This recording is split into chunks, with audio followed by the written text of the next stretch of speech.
keep beckoning to me.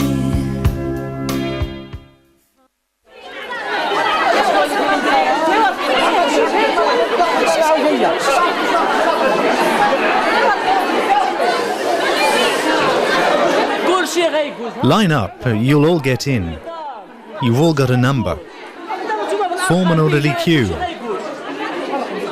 These Moroccan women all want to work in Catalonia.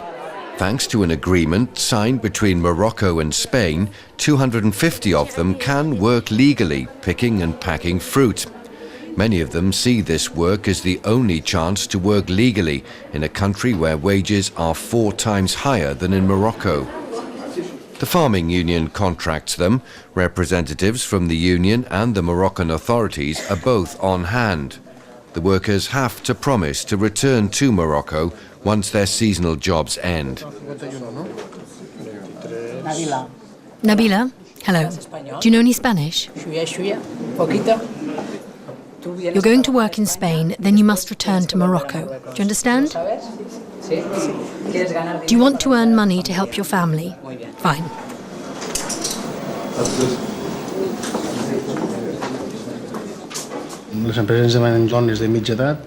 Companies want women aged between 18 and 35. We look at their needs and circumstances, if they're married, widowed, if they have children with them and so on. We especially try to make sure they will return to Morocco.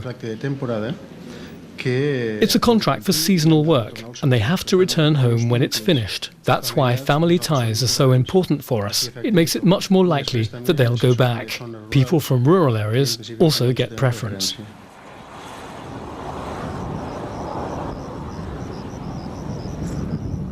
Most of the women come from Ashila, a rural area 20 kilometers from Tangiers. Even though Tangiers is a seaside resort, there's not enough work for everyone. Nabila Abourabai has 13 brothers and sisters. Her father died and she lives with her mother and siblings in a neighborhood on the city outskirts. She's one of the few girls who understands a bit of Spanish because she's taking classes at the local Catholic mission.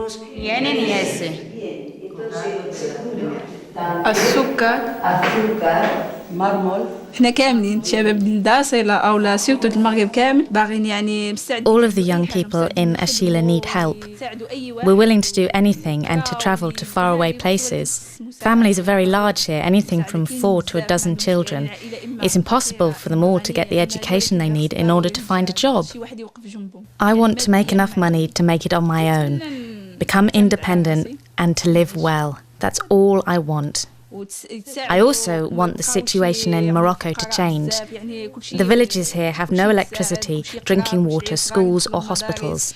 It's a shame because, despite the difficulties here, Moroccans really want to work, learn and participate. It's a pity.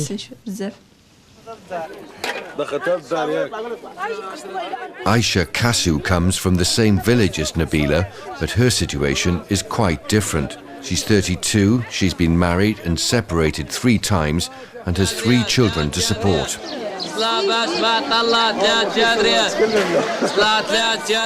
Aisha finds it hard to make ends meet with food and household expenses to pay and schooling for the children. She works in textile factories and in the summer she rents rooms to tourists. Aisha has a problem with her eldest son. Like many local kids, he's hooked on glue sniffing. She takes him everywhere and has to leave him tied to a chain when she goes to work.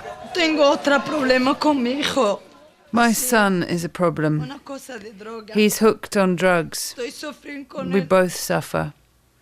More than I've ever suffered in my 32 years.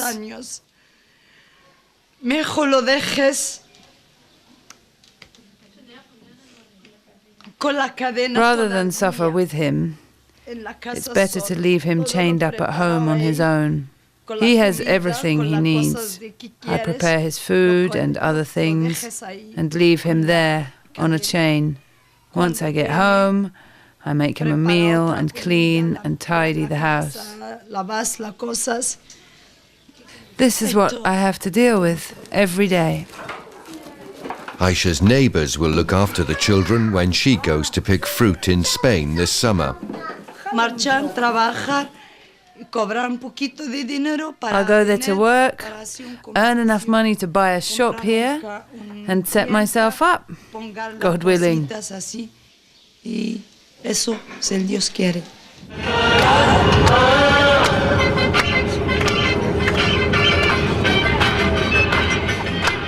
The first group of Moroccan workers arrives in Catalonia 2 months later.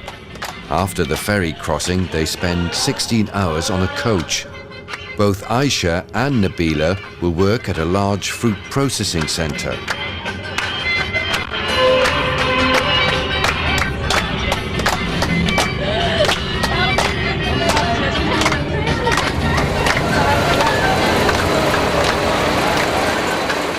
The Termen's fruit processing centre employs 300 workers on different shifts.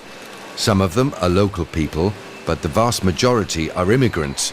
Some of them resident, some freelance seasonal fruit workers. There are also 50 Moroccans who were contracted in their home country. Over 80% are immigrants. We're taking on more and more immigrants, either ones living here or those turning up from abroad. So we can say without a doubt that if it wasn't for cheap immigrant labour, the fruit in Catalonia would not be picked.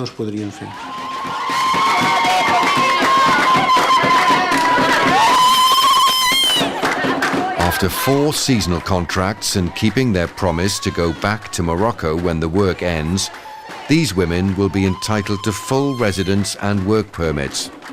Then they can decide whether they want to continue travelling back and forth or to begin a new life in Catalonia.